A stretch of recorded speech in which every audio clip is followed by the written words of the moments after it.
안녕하십니까? 이상원 교수입니다. 오늘은 사도행전 강의 30번째 시간 깨어지지 않는 장벽, 두 차례의 환상이라는 제목으로 10장 1절에서 16절 말씀을 함께 상고하도록 하겠습니다. 베드로가 욥바에서 복음을 전하는 동안 가죽쟁이 시몬의 집에 유숙한 일은 이방 세계를 향한 베드로의 마음이 많이 열려가고 있다는 것을 암시합니다. 예수님이 승천하신 이후부터 이 무렵까지 얼마나 긴 시간이 흘렀는지 정확한 기록이 없기 때문에 알기 어렵지만 사울의 등장과 관련하여 성경에 암시된 시간 계산에 따르면 적어도 몇 년 이상의 시간이 지났다고 해도 무방할 것입니다. 예루살렘의 사도단은 예수님으로부터 너무나도 분명하게 이방 선교의 명령을 받았음에도 불구하고 여전히 이방인 선교에까지 생각이 미치지 못하는 안타까운 단계를 벗어나지 못합니다. 그 주된 이유는 사도들에게 여전히 강하게 남아있던 유대교의 잔재에서 찾을 수 있습니다. 유대교의 중심 사상 가운데 하나는 할례받지 못한 이방인들은 하나님의 자녀가 될 수 없다는 것이었기 때문입니다. 물론 사도들은 오순절 성령 강림을 받고 난 뒤 성령 안에서 거듭나고 새 사람이 되긴 했지만 저는 정통 히브리파 유대인 출신이고 오랜 세월 동안 유대교의 관습에 젖어온 사람들이었기 때문에 이들이 유대교의 배타적이고 율법주의적인 잔재를 하루아침에 청산한다는 것은 극히 어려운 일이었습니다. 여기서 우리가 알 수 있는 것은 성도들이 주 예수를 믿고 거듭났다고 해서 그 순간, 아니 짧은 기간 안에 그 이전에 몸담아 온 모든 관습과 사고방식과 생활을 청산해 버릴 수 있는 것은 아니라는 점입니다. 다소 시간의 차이는 있어도 대체로 이전의 관습과 생활과 생각을 하나님이 원하시는 방향으로 바꾸어 가는 일, 그래서 진정한 하나님의 백성으로서 완성되어 가는 일은 긴 기간이 필요할 뿐만 아니라 매우 힘이 들고 어려운 작업이며 또한 평생 동안 계속 되어야 하는 과제입니다. 성도들이 하나님으로부터 의롭다 여김을 받는 일, 즉 칭의는 단번에 이루어집니다. 단번에 의롭다 여김을 받음으로써 성도들은 단번에 하나님의 자녀의 신분으로 자리를 옮기며 영원한 생명에 참여하기 시작합니다.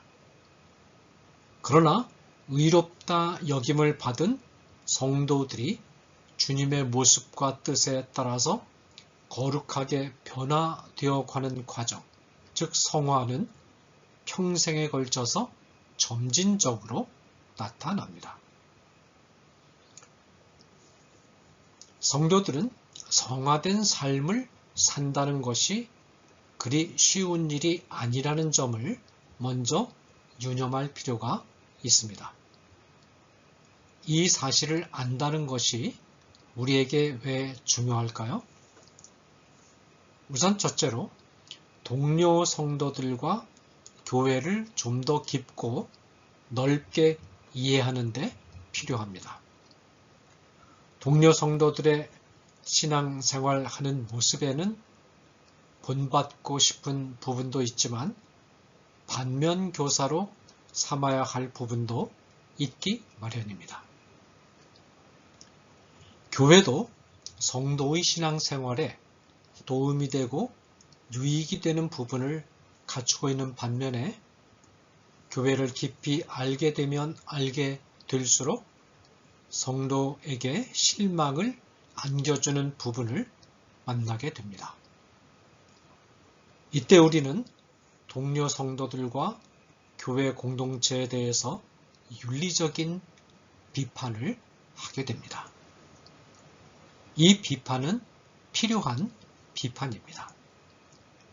그러나 교회에 대해 윤리적인 비판을 하기에 앞서서 성도와 교회의 성화가 힘든 작업이라는 것, 그리고 현세 안에서는 완전히 성화된 성도와 교회를 기대해서는 안 된다는 것을 유념하고 성도와 교회를 사랑으로 넓게 이해하고 포용하는 마음을 잃지 않도록 해야 합니다. 특히 우리의 윤리적인 비판이 동료 성도와 교회를 정죄하거나 이로 인하여 스스로 시험에 드는 단계까지 나아가지 않도록 유의할 필요가 있습니다. 어떤 성도들은 교회와 동료 성도들의 잘못을 지적하고 발견하는데 몰두하다가 오히려 자신의 영혼이 삭막해지는 상태에 빠지기도 합니다. 어떤 교회에서 목사님이 성경 공부를 인도하던 도중에 경륜이 많은 중직자 한 분이 일어나서 결국 제일 크게 세속화된 문제 인물들은 모두 목사들이 아닙니까? 라는 항의성 질문을 한 적이 있었습니다. 맞습니다. 한국 교회의 문제는 결국 목사들의 타락으로 귀결될 수 있겠습니다. 이 성도의 문제는 질문을 한 성도가 성경 공부에 참여한 목적이 무엇이었는가 하는 것입니다. 성경 공부에 참여하는 목적은 하나님의 말씀을 통해서 자기 자신이 무언가 배우고 깨닫고 변화되기 위한 데 있습니다. 그런데 성경 공부를 통해서 제3자인 목사들이 타락했다는 윤리적인 비판을 결론으로 얻고 자신에게 적용되어야 할 깨달음을 얻지 못했다면 이 성도가 성경 공부에 참여한 의미는 크게 손상되는 것입니다.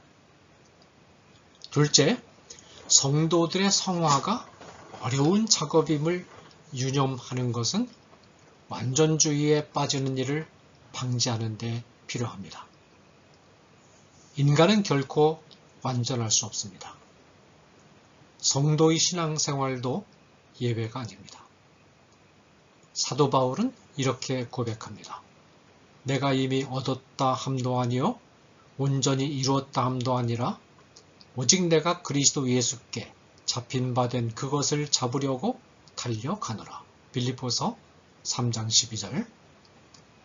성도가 가장 훌륭하고 모범적인 삶을 산다고 할 때는 그저 주어진 하루하루를 하나님의 뜻에 따라서 신실하게 살아보려고 애를 쓰는 것을 의미하는 것이지 완전한 삶을 산다는 것을 의미하는 것이 아닙니다. 우리가 완전한 성도의 삶을 살 수 있다고 믿고 또 자신이 그렇게 살고 있다고 생각하는 것은 영적인 교만입니다. 성도는 은혜로 구원을 받았으니 윤리는 필요 없다고 말하면서 자유롭고 방종한 삶을 사는 것이 중대한 오류라면 성도가 완전한 삶을 살 수 있고 살고 있다고 생각하는 것 또한 중대한 오류입니다. 복음 전파의 주역들인 사도들이 유대교의 배타주의와 율법주의에서 크게 벗어나지 못하고 있다는 사실은 매우 중요한 문제가 아닐 수 없습니다. 스데반이 순교당하고 예루살렘 교회의 헬라파 성도들이 뿔뿔이 흩어져야 했던 시련은 유대교의 옛 관습에 얽매여 있었던 예루살렘의 사도단의 입장 때문에 예루살렘을 벗어나지 못하고 있던 복음을 유대와 사마리아 지역에까지 확장시키기 위한 하나님의 조치였다고 할 수 있습니다. 예루살렘 교회는 강제로 떠밀리다시피 하여 유대와 사마리아 땅으로 흩어져서 복음을 전했는데 이 전도 활동이 많은 열매를 거두었습니다. 예루살렘의 사도단은 유대와 사마리아 땅의 사람들도 하나님의 자녀가 될 수 있다는 사실을 알게 되었습니다. 그런데 아직도 유대 혈통이 아닌 이방인들, 로마 제국 전역에 퍼져 있는 이방인들까지도 하나님의 자녀가 되는 광경을 상상한다는 것은 사도들에게도 쉬운 일이 아니었습니다. 아마도 이들을 그냥 두었다면 상당한 기간 동안 이방인을 향한 복음 전도는 계속해서 지체되고 있었을 것입니다. 유대와 사마리아 지방에까지 확장되긴 했으나 여전히 유대인들의 범주를 벗어나지 못하고 있는 복음을 큰 뚝에 갇혀있는 저수지에 비유한다면 이제 그 뚝에 의도적으로라도 구멍을 내서 뚝이 무너지는 계기를 만들 필요가 있었습니다. 스데반의 순교 사건만으로는 뚝을 허물기에 역부족이었습니다. 또 하나의 계기가 필요했습니다. 그 계기가 된 사건이 사도행전 10장에서 말하는 고넬료 사건입니다. 고넬료 사건은 사도단이 공식적으로 이방인 선교를 인정하기 시작하는 인식의 변화를 갖게 된 중요한 전환점입니다. 물론 이 사건을 계기로 예루살렘 교회가 이방인 선교의 필요성을 깨닫기 시작했지만 이것을 예루살렘 교회 전체가 선뜻 이해하고 받아들인 것은 아닙니다. 그러기까지는 앞으로 계속해서 살펴보게 될 몇 개의 어려운 고비를 또 넘어야만 했습니다. 베드로가 머물고 있는 해안 도시 요빠에서 조금 북쪽으로 올라가면 또 하나의 해변 도시인 가이사랴 시가 있습니다. 이 시에 고넬료라는 이름을 가진 로마군 장교가 살고 있었습니다. 이 장교의 직책은 백부장으로서 이달리아 부대라는 이름을 가진 군대에 소속되어 있었습니다. 백부장은 600명에서 1000명 정도의 병사를 지휘하는 중급 장교에 해당합니다. 2절에 보면 고넬료가 경건하여 온 집안과 더불어 하나님을 경외하며 백성을 많이 구제하고 하나님께 항상 기도하더니 라고 되어 있습니다. 경건하다라는 표현은 일정한 유대교 신자들 그룹의 특징을 지칭하는 용어인데 이 그룹은 주로 이방인들로 구성되어 있었습니다. 이들은 유대교의 높은 도덕 생활에 매력을 느끼고 유대교에 입문하긴 했지만 정식으로 할례를 받고 정회원으로 입문하지는 않은 사람들의 그룹을 지칭합니다. 이들이 할례를 받기를 주저했던 것은 그 당시 이방 사회에서 특별히 운동 경기를 할 때, 올림픽이라든지 이런 운동 경기를 할 때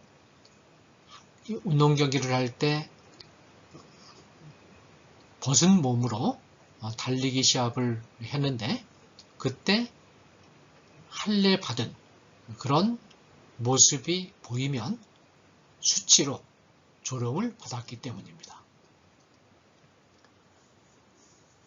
이 고넬료는 온 가족이 전부 다 이 경건한 사람들의 그룹에 소속되어 있었습니다. 고넬료는 유대교의 방식을 따라서 하나님을 경외하는 생활을 했는데 그는 경건하게 기도할 뿐만 아니라 백성들을 구제하는 실천도 아울러 성실하게 행했습니다. 오늘날 제9시쯤 되었을 때 고넬료에게 환상이 나타났습니다. 9시는 오늘날의 시간 계산법으로 바꾸면 오후 3시쯤을 말합니다. 환상 가운데 천사가 나타나 고넬료의 이름을 부릅니다. 천사는 두려워하면서 바라보는 고넬료를 향해서 먼저 고넬료의 생활을 칭찬합니다. 네 기도와 구제가 하나님 앞에 상달되어 기억하신 바가 되었으니 4절. 물론 이 말은 하나님이 고넬료가 한 행위를 보고 그 행위를 공로로 하여 고넬료를 구원했다는 뜻은 아닙니다. 이 말은 하나님은 다만 하나님을 향한 진실한 신앙을 가지고 기도하고 그 신앙을 실천하는 일에 힘쓰는 고넬료의 모습을 인정해 주신 것을 뜻할 뿐입니다. 하나님의 사자는 고넬료에게 욥바라는 곳에 사람을 보내서 피장이 시몬의 집에 머물고 있는 베드로를 청해 오라고 명령합니다. 고넬료는 천사가 떠나자마자 곧 하인 둘과 자신이 거느리고 있던 사병 가운데 한 명을 뽑아서 자신에게 일어난 일을 말하고 욥바로 파송합니다. 7절에서 8절. 고넬료가 환상을 본 다음 날 고넬료의 심부름꾼들이 욥바성에 가까이 갔을 무렵 하나님은 이번에는 베드로에게 환상을 보여주십니다. 베드로는 제6시 곧 오늘날 시간 계산으로 하면 정오 무렵 기도하기 위해서 지붕에 올라갑니다. 이 당시에 집에 손님이 오면 손님이 휴식할 수 있는 장소로 지붕 위를 제공했던 것 같습니다. 아마 지붕 위에 오늘날 테라스처럼 이렇게 쉴 수 있는 공간을 마련했던 것 같습니다. 지붕 위에서 기도하던 베드로는 배가 고팠습니다. 베드로는 사람들에게 배가 고프니 먹을 것을 좀 준비해 달라고 부탁합니다. 사람들은 베드로의 말을 듣고 곧 먹을 것을 준비하기 시작합니다. 이때 베드로에게 환상이 나타납니다. 10절. 본문에 황홀한 중에로 번역된 원어는 엑스타시스라는 헬라어인데 이 상태가 어떤 상태인지 정확히 말하기는 어려우나 분명한 것은 이성을 잃지 않은 상태라는 것입니다. 하나님은 베드로가 이성을 잃지 않은 상태에서 비상한 방법으로 오셔서 계시를 주신 것입니다. 하나님은 베드로의 상황에 딱 맞게 계시를 주십니다. 하나님은 베드로가 배가 고픈 상태임을 보시고 먹는 것을 내용으로 하는 계시를 주십니다. 환상 가운데 하늘이 열리고 어떤 커다란 그릇이 네 귀퉁이가 줄에 달린 채 하늘로부터 내려옵니다. 11절. 이 그릇 안에는 땅에 있는 각종 네발 가신 짐승과 기는 것과 공중에 나는 것들이 담겨 있었습니다. 이 세 가지 부류는 유대인들이 동물을 분류하는 방식이었습니다. 창세기 6장 20절이나 로마서 1장 23절에도 비슷한 방식으로 동물들이 분류되어 있습니다.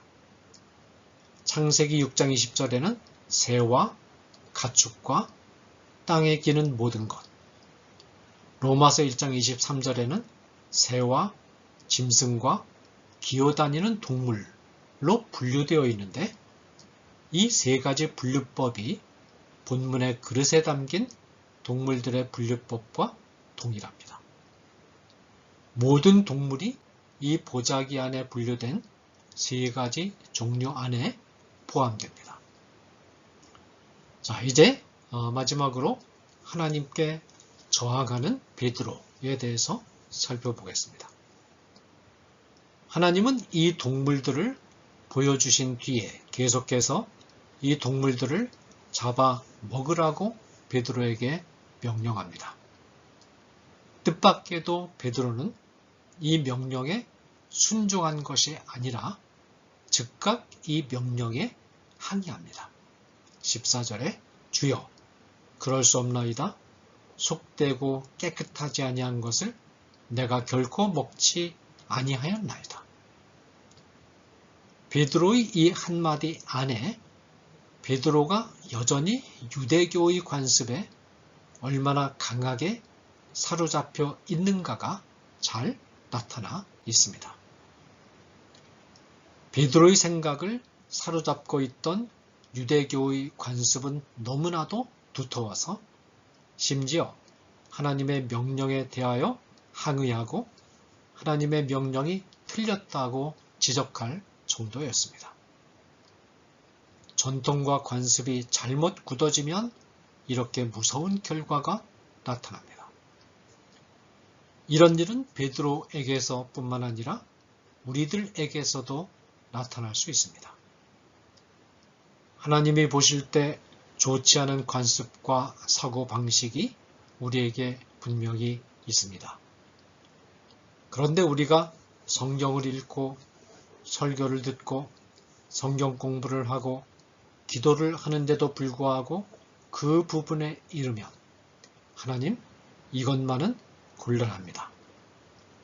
이것을 포기하면 내 삶의 의미가 없어집니다. 이것만은 하나님의 말씀이 너무 순진한 것 같습니다.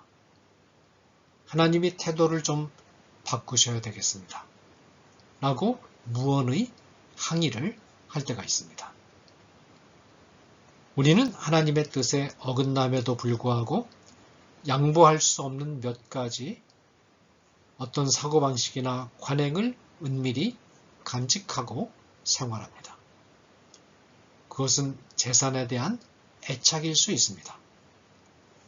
자신이 가진 학벌에 대한 강한 자부심일 수도 있습니다. 정직하지 못한 상술일 수도 있습니다.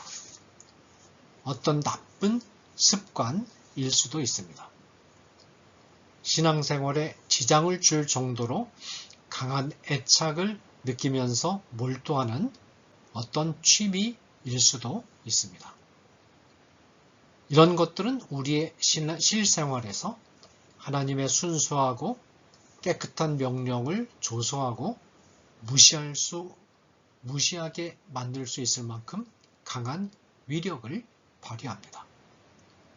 우리의 신앙생활이 초보의 단계를 넘어서서 성숙한 단계로 나아가려면 바로 이것들을 솔직하게 들여다보고 깨뜨릴 수 있어야 합니다. 베드로가 하나님의 명령에 거세게 항의한 근거는 하나님의 명령이 자신이 그동안 생활해온 유대교의 관습과 맞지 않는 것이었기 때문입니다. 유대교의 관습에 의하면 레위기 11장에 열거되어 있는 깨끗하지 못한 동물들은 절대로 먹어서는 안 되었으며 실제로 베드로 자신도 한 번도 먹어본 일이 없다고 자신 있게 말합니다. 이 보자기 안에 깨끗하지 못한 동물들만이 있었다는 기록이 없기 때문에 아마도 이 보자기 안에 깨끗한 동물도 같이 포함되어 있었을 가능성이 있습니다. 그럴 경우에도 베드로는 이 동물들을 잡아먹을 수 없었는데 그 이유는 당시에는 먹을 수 있는 동물들이라 하더라도 일정한 제사 의식을 거친 뒤에 먹도록 되어 있었기 때문입니다. 베드로의 항의에 직면한 하나님은 천사를 통해서 이렇게 말씀하십니다. 또 두 번째 소리가 있으되 하나님께서 깨끗하게 하신 것을 내가 속되다 하지 말라 하더라. 15절.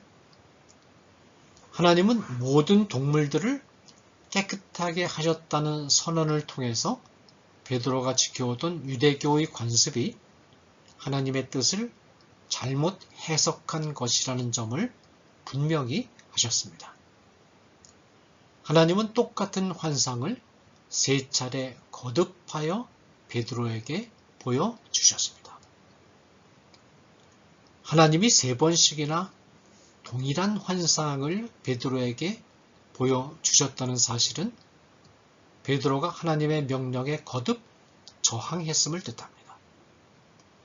더욱이 그 환상의 의미가 무엇인지 알아차리지도 못했음을 또한 의미합니다. 하나님조차도 베드로를 설득하는데 힘이 드실 정도로 옛 종교의 관습은 베드로를 강력하게 사로잡고 있었습니다. 그러나 동시에 하나님이 세 번이나 반복하여 계시하신 것은 베드로의 생각이 틀렸으며 따라서 반드시 바로 잡겠다는 하나님의 결연한 의지가 나타나 있는 것이기도 합니다. 이런 환상이 세 번 반복된 뒤에 그릇은 하늘로 올라가고 환상은 중단됩니다. 그러나 아직도 베드로는 하나님이 이 환상을 왜 주셨는지 이해하지 못하고 의심을 계속합니다. 감사합니다.